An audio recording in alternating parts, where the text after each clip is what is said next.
গল্প বধূ তুমি আমার। গল্পের ৩তম অংশ। লেখক তৌফিক।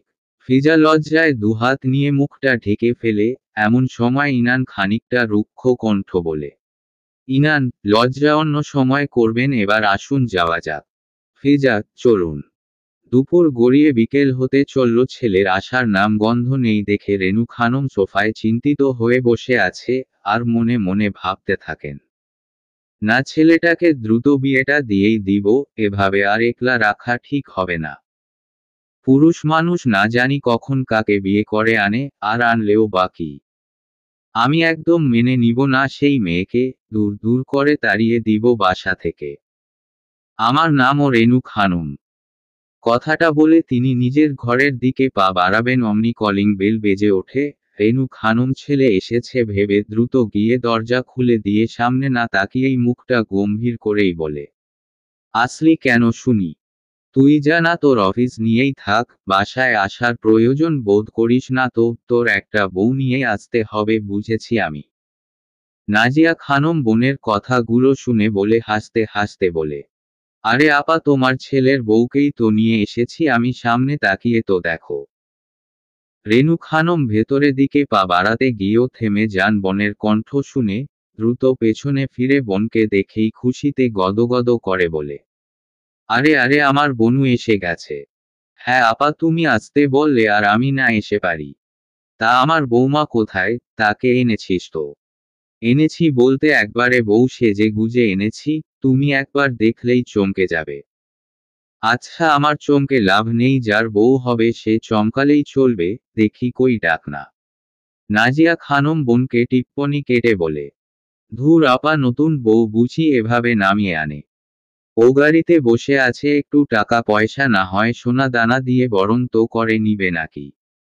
রেনু খানম এক গাল হেসে বলে, হ্যাঁ হ্যাঁ বনু, তুই তো ঠিক বলেছিস, চল চল গাড়ির সামনে, আপাতত আমার গলার চেইনটা দিয়েই না হয় বরণ করে নেই, পরে আমার মাটাকে নতুন করে সব বানিয়ে দিব।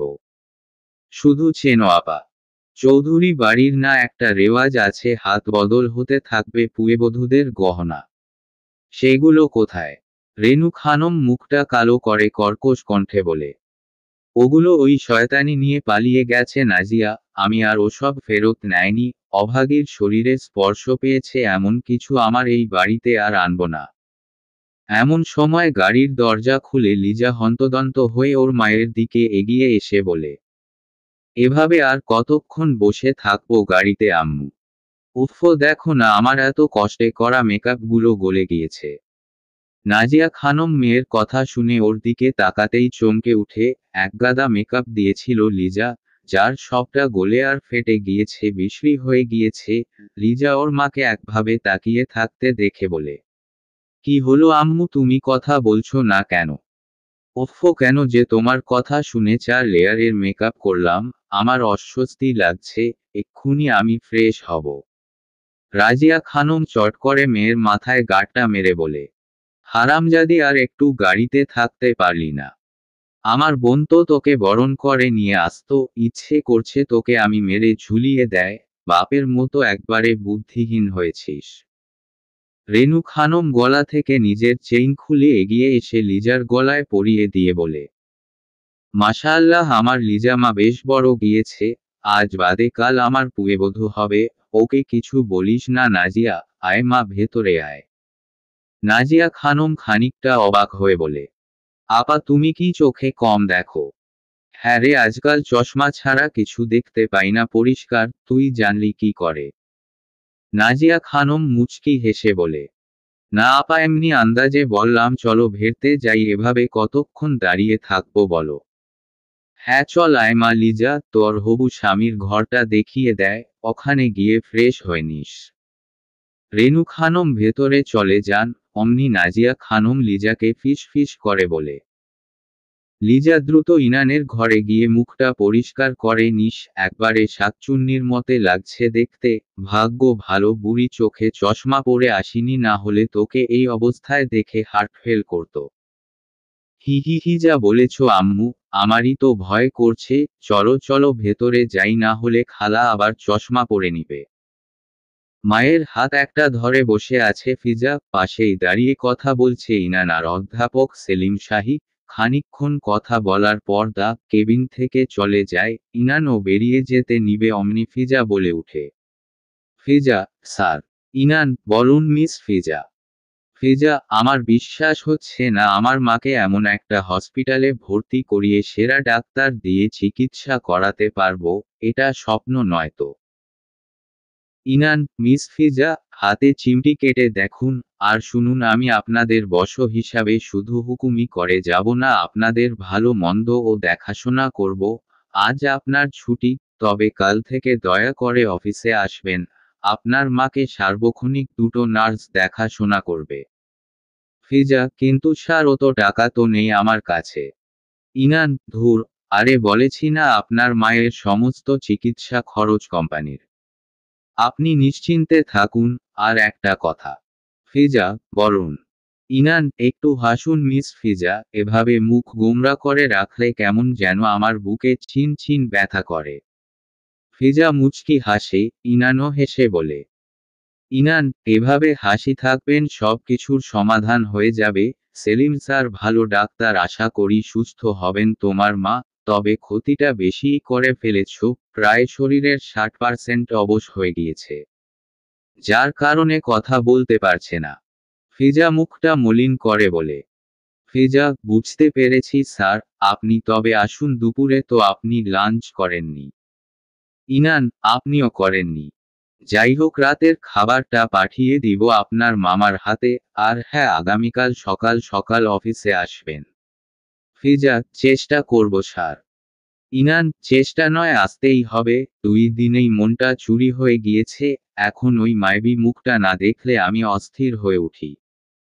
কথাটা বলে বেরিয়ে যায় ইনান। ফিজা ওর মায়ের দিকে তাকিয়ে দেখে তার মুখে হাসির ছায়া। ফিজা খানিকটা লজ্জা পেয়ে বলে, ফিজা, তুমি হয়তো সবই শুনেছ মা।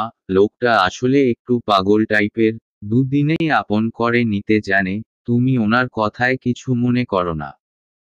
রাহেলা বেগম কথা বলতে চেষ্টা করেন, তবে না পেরে চোখের পলক ফেলে মেয়ের কথার সম্মতি জামান। ফিজাও স্বস্তির নিঃশ্বাস ফেলে। বাড়ির বাহিরে গাড়ির শব্দ শুনে রেনু খানম ছুটে এসে দরজাটা খুলে দেন। ইনান গাড়ি থেকে নেমেই ওর মাকে পাশ কাটিয়ে নিজের রুমের দিকে এগিয়ে যেতে থাকে। এমন সময় রেনু খানম ডেকে উঠে, ইনান, বলো, সারাদিন কোথায় ছিলি? হসপিটালে ছিলাম। খেয়েছিস? হ্যাঁ, বাহির থেকে খেয়ে এসেছি। বাহ, এত অর্ধপতন হয়েছে তোর! বাহিরের খাবার খেতে শুরু করেছিস? তা কার জন্য হসপিটালে গিয়েছিলি?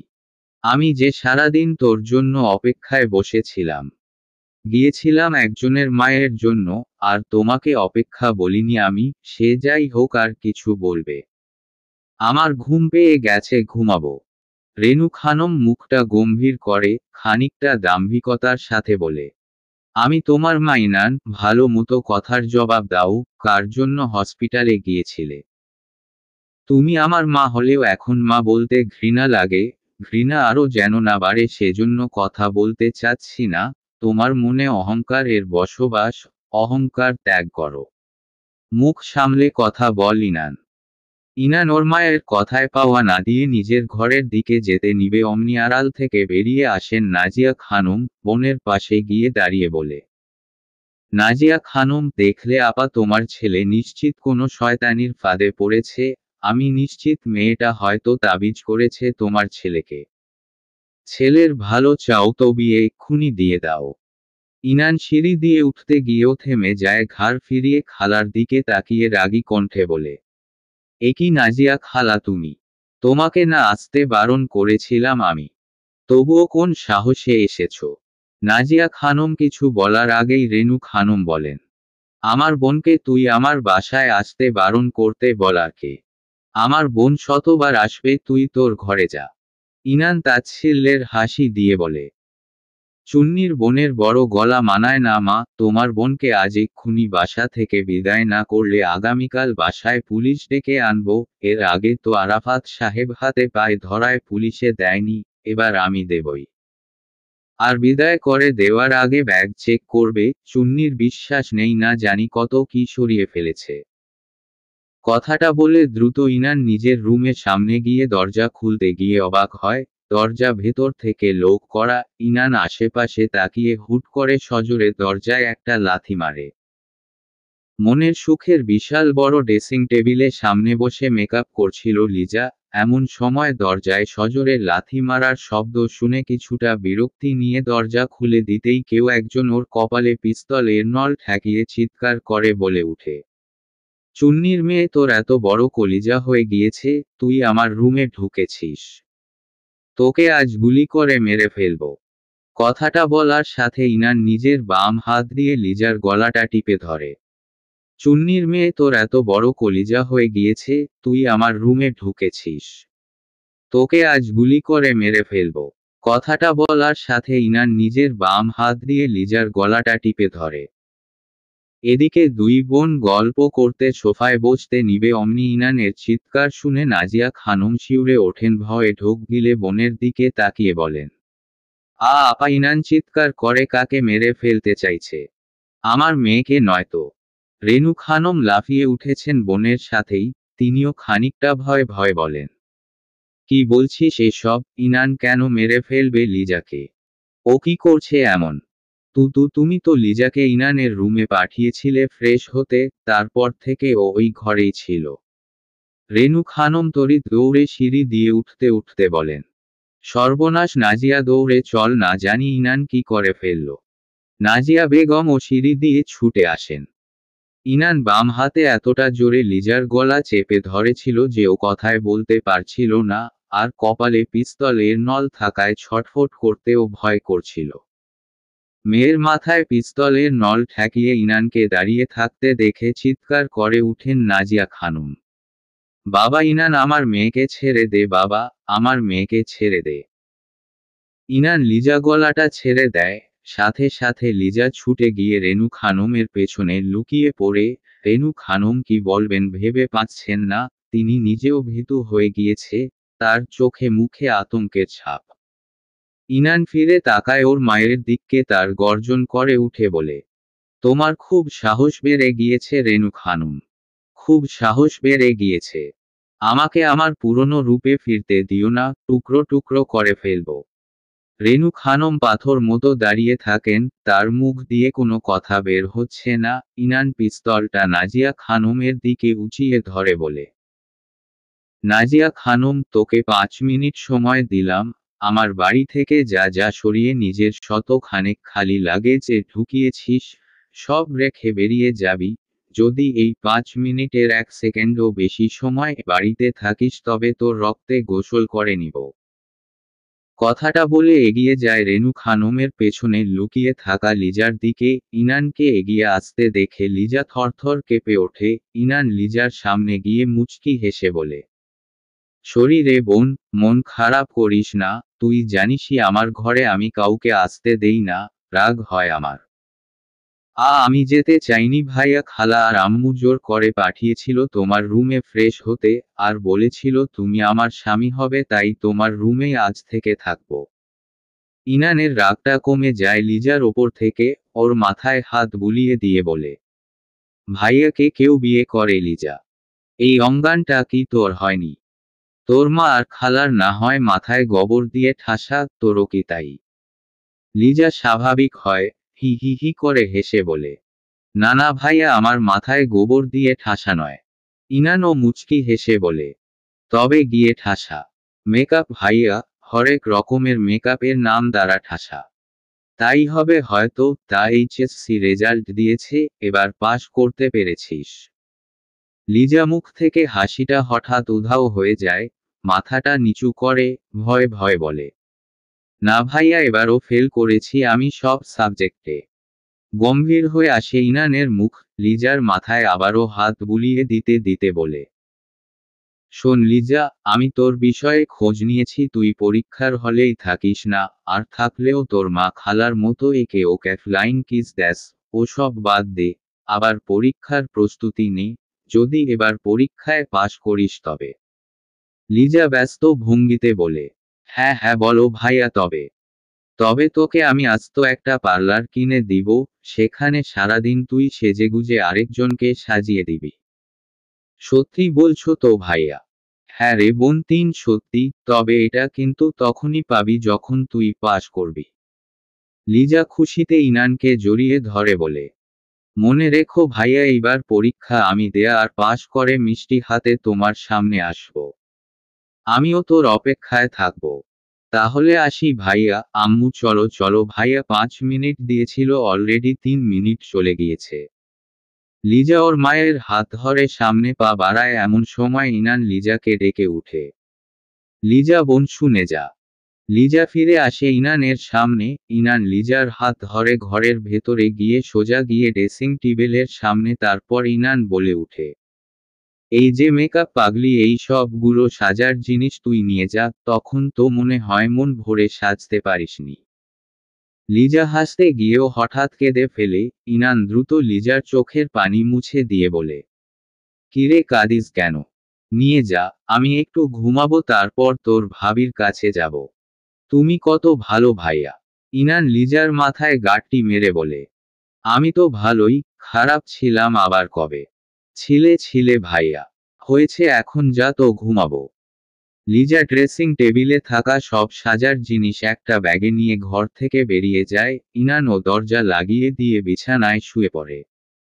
হসপিটালের কেবিনের সামনে অস্থির হয়ে পায়চারি করছে ফিজা, আর বারবার হাত ঘড়ির দিকে তাকিয়ে মনে মনে বলছে, ঈশ্বর, লোকটা এখনো মামাকে পাঠালো না কেন? রাত 9টা বেজে গিয়েছে, এখনো কিচ্ছু খাওয়া হয়নি। এদিকে টাকাও নেই যে কিচ্ছু খাবো। ধুর, ভালো লাগে না। পরক্ষণেই ফিজা নিজেকে সামলে নেয়, নিজের মনকে বোঝাতে থাকে, ফিজা কি ভাবছিস এসব? সে তোর বশ, তার স্ত্রী নয়। তার অফিসের সামান্য 2 দিনের বিয়ে, তবুও তোর জন্য তিনি যা করেছেন তাতেই শুকুর আলহামদুলিল্লাহ বল। নিজের মনকে বুঝো দিলেও পেটকে তো আর বুঝো দিতে পারবেন না মিস ফিজা। পরিচিত একটা কণ্ঠ কানে ভেসে আসতেই ফিজা চমকে উঠে। দ্রুত পেছনে ফিরে দেখে হাসি মুখে ইনান দাঁড়িয়ে, হাতে টিফিন বাটি। ইনানের হাসি মুখ দেখে ফিজার মুখেও হাসি ফুটে। এমন সময় ইনান আরাবো বলে উঠে, নিজেকে বোঝ দিতে ভালোই পারেন মিস ফিজা। আপনি কিভাবে বুঝলেন স্যার আমি নিজেকে বুঝো দিচ্ছিলাম? কিভাবে আবার? নিজের মনকে বুঝো একটু জোরেই দিচ্ছিলেন, যার কারণে আমিও শুনে নিয়েছি। লজ্জা পায় ফিজা। ইনান চারিপাশে তাকিয়ে দ্রুত ফিজার খুব কাছে চলে আসে, তারপর ফিস ফিস করে বলে, এত লজ্জা কোথা থেকে আসে আপনার মিস ফিজা? নিন টিফিন বাটি, দ্রুত খেয়ে নিন, আপনার পেট তো বিদ্রোহ করেছে। ফিজা ইনানের হাত থেকে টিফিন বাটিটা নিয়ে বলে, আচ্ছা স্যার, আপনি এত ঠোঁটকাটা হলেন কিভাবে? মুখে যা আসে তাই বলে দেন। সদা সত্যি কথা বলি আমি, এক কথায় স্পষ্ট ভাষী। আমি ওসব মিন মিন করা পছন্দ করি না। আছোরা, তোর পেট থেকে কেমন গুরুম গুরুম শব্দ হচ্ছে। নাও, খেয়ে নাও, আমি বসে আছি। টিফিন সাজিয়ে নিয়ে খেতে বসে ফিজা। ইনানও এসে বসে ফিজার সামনে। ইনানকে বসতে দেখে ফিজা চমকে যায়। মনে মনে ভাবে, লোকটা সামনে খেতে হবে আমার। ঈশ্বরের চেয়ে লজ্জার আর কিছু আছে? মনের কথা মনেই দমন করে খানিকটা ইতস্ততভাব নিয়ে ফিজা বলে, স্যার আপনি খেয়ে এসেছেন? না, তোমার হাতে খাবো বলে না খেয়েই চলে এসেছি। নিজে খাওয়ার আগে বিসমিল্লাহ বলে আমাকে খাইয়ে দাও, এই মুখ খুলাম। ফিজা লজ্জায় লাল হয়ে যায়। ওর ইচ্ছে করছে এক্ষুনি কোথাও লুকিয়ে পড়তে। আশেপাশে ভালো করে তাকিয়ে হতাশ হয়, কোথাও মুখ লুকানোর জায়গা নেই। ইনান তাগাদা দে, কি হলো? মুখ করে কতক্ষণ থাকবো? মুখে খাবার দিবে তো নাকি? উপায়ান্তর না পেয়ে ফিজা কাপা কাপা হাতে এক লোকমা ভাত ইনানের মুখের সামনে ধরে বলে, নিন স্যার, আরেকবার হা করুন। উপায়ান্তর না পেয়ে ফিজা কাপা কাপা হাতে এক লোকমা ভাত ইনানের মুখের সামনে ধরে বলে, নিন স্যার, আরেকবার হা করুন। ইননের মুখে খাবার তুলে দিয়ে ফিজা চুপ করে বসে থাকে। ইনান খেতে খেতে বলে, কি হলো মিস ফিজা, আমাকে এক লোকমা খাইয়ে হাত গুটিয়ে বসে রইলে যে? ফিজা মুখটা ফ্যাকাসে করে বলে, না মানে স্যার, আমি কি করব ভাবছিলাম। আপনি তো আর কিছু বলেননি। ইন্না লাজুক হেসে বলে, আমাকে একবার খাইয়ে দিবে, নিজেও একবার খাবে, তাহলেই তো হয়, এভাবে আমাকে একা তুলে খাইয়ে কাজ নেই সাথে খেয়ে নেয়, সেটাই ভালো হবে। স্যার দেখুন, আমার কিন্তু এখন ভীষণ লজ্জা করছে। করলে করবে, লজ্জাবতী নারী ভীষণ সুন্দর। আর তোমার যদি কোনো আপত্তি না থাকে তোমাকেও আমি খাইয়ে দিতে পারি, কোনোই আপত্তি নেই আমার, হি হি হি। বহুত লোক মানুষ দেখেছি, আপনার মতো আর এক পিচ ঠোঁটকাটা লোক দেখিনি। আপনি নেহাত আমার সবচেয়ে বড় উপকার করেছেন, তাই বলে আমার অসহায়ত্বের সুযোগ নেবেন না দয়া করে। ধুর, কি যে বলেন মিস ফিজা, আসলে বাসায় গিয়ে ঘুমিয়ে পড়ায় নিজে খেতে পারিনি বাসায়, তাই দুজনের খাবারই তুলে এনেছি। ভেবেছিলাম একসাথে খাবো, পরে আবার ভাবলাম আজ আপনার হাতেই না হয় খেয়ে দেখি। এটাকে সুযোগ নেওয়ার কি দেখলেন? আমি আপনার বউ না স্যার, আপনি একজন পরপুরুষ, আপনাকে খাইয়ে দেওয়া মানায় না। ধুর, বেশি কথা বলবে না, চুপচাপ খাইয়ে দাও, তোমার হাতে জাদু আছে বুঝলে মেয়ে, এক লোকমা খেয়ে কেমন ক্ষুধা বেড়ে গিয়েছে, দাও দাও খাইয়ে দাও। ফিজা মনে একগাদা রাগ নিয়ে একের পর এক লোকমা ভাত খাইয়ে দিতে থাকে ইনানকে। ইনানও খেয়ে ফেলে, এক প্লেটের জায়গায় ফিজা 2 প্লেট ভাত খাইয়ে দিয়ে চট করে নিজের হাত ধুয়ে ফেলে। ফিজাকে হাত ধুয়ে নিতে দেখে ইনান ভ্রু নাচিয়ে বলে, কি ব্যাপার মিস লিজা, হাত ধুয়ে ফেললে যে? নিজে তো একটু খেলে না। ফিজার ধৈর্যের বাঁধ ভেঙে যায়, ক্ষুধার্ত বাঘিনীর মতো গর্জে উঠে বলে, মজা করেন আমার সাথে? নিজেই তো রাক্ষসের মতো সব গিলে গেলেন, আমি খাবার সময় পেলাম কোথায়? টিফিন বাড়িতে যা ভাত ছিল সব খাইয়ে দিয়েছি, আর একটু ভাত নেই, এখন যান বাসায়। নিজে এনে নিজেই খেয়ে নিল, মাঝখানে আমাকে খাটিয়ে নিলেন। হি হি হি, আরে আরে মিস ফিজা রেগো না, আসলে তোমার হাতে মধু আছে বুঝলে, বিশ্বাস করো এত ভাত আমি জীবনও একবারে খাইনি। হ্যাঁ বুঝি বুঝি, বদহজম হোক আপনার। হলে তো বেশ হয়, এখানেই একটা কেবিন নিয়ে তোমাকে জ্বালিয়ে মারব। ফিজা কোনো কথা না বলে কেবিন থেকে বেরিয়ে যেতে নিবে অমনি ইনান ওর হাতটা ধরে ফেলে। ফিজা হাত ছাড়া দিতে দিতে বলে, হাত ছাড়ুন স্যার, আমার শরীরে কখনোই পরপুরুষ হাত দেয়নি, আমি সহ্য করতে পারি না কোনো পরপুরুষের ছোঁয়া।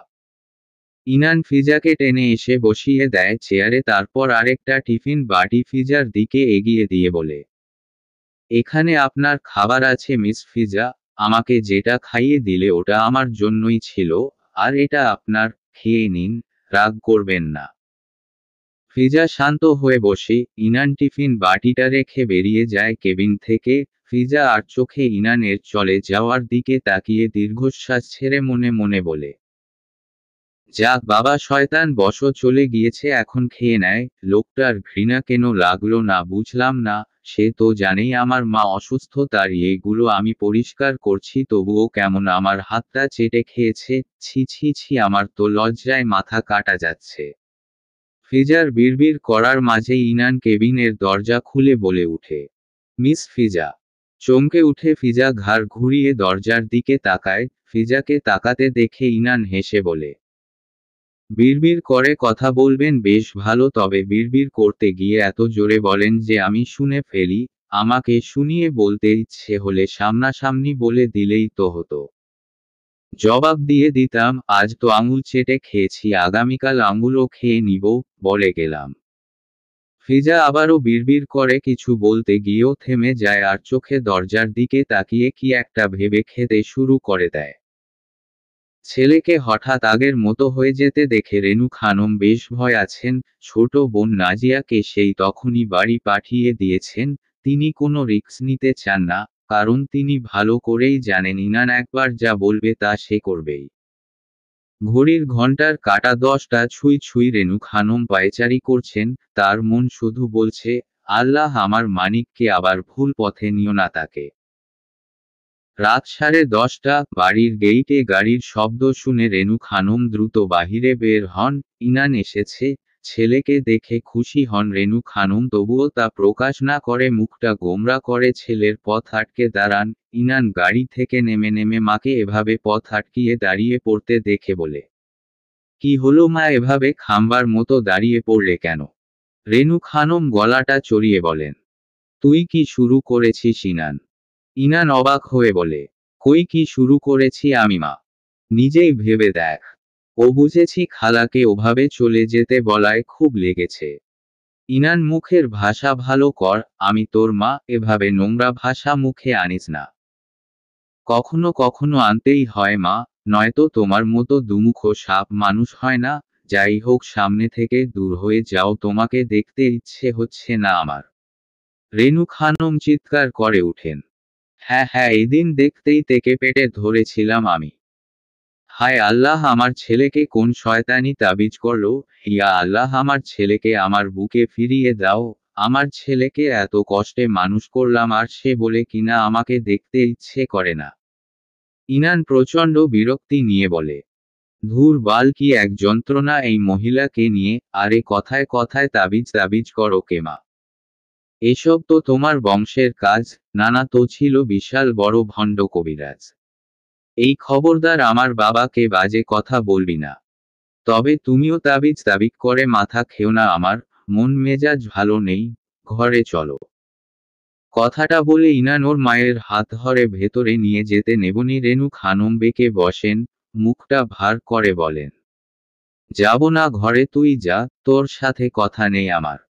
ইনান শান্ত হয়, মনে মনে হাসে মায়ের অভিমান দেখে, খানিকক্ষণ চুপ করে থেকে বলে, আচ্ছা কি করলে তুমি ভেরতে যাবে? রেনু খানম মুখটা অন্য দিকে ঘুরিয়ে বলেন, আমার ছেলেকে আমি কয়েকটা কথা জিজ্ঞেস করব, যদি সে সত্যি বলে তবেই ভেতরে যাব। আচ্ছা বলো, কি জিজ্ঞেস করবে? সব বলবো। আর আমি মিথ্যা বলি না, তুমি জানোই। টিফিন বাটিতে খাবার সাজিয়ে নিয়ে কোথায় গিয়েছিলি? সাব্বির স্বাভাবিকভাবে বলে, আমি জানতাম এটাই জিজ্ঞেস করবে, তবে শুনো, ওটা হবে হসপিটালে। তোর হসপিটালে কে আছে শুনি? তোর আপন বলতে আমি আর আমার আপন হলিতই। আমরা দুজনেই সুস্থ। তবে হসপিটালে কেন যাবি তুই? তোমার হবু বিআইন অসুস্থ মা। রেনু খানম বিস্ময় নিয়ে বলে, বিআইন? হ্যাঁ, তোমার বিআইনের মেয়ে না খেয়েছিল, তাকেই খাবার দিতে গিয়েছিলাম। দুটো টিফিন বাটি লাগে একজনের। একটা আমার, একটা তোমার বৌমার। তার মানে? ইনান ওর মায়ের গলা জড়িয়ে ধরে বলে, তার মানে হলো মা, তোমার বৌমার হাতে জোর করে খেয়ে এসেছি, হি হি হি। রেনু খানম ছেলের কান টেনে ধরে বলে, মজা নেস আমার সাথে? অসভ্য হচ্ছিস দিন দিন। তোর হবু বউয়ের নাম কি শুনি? ইনান হেসে বলে, মিস ফিজা। চলবে।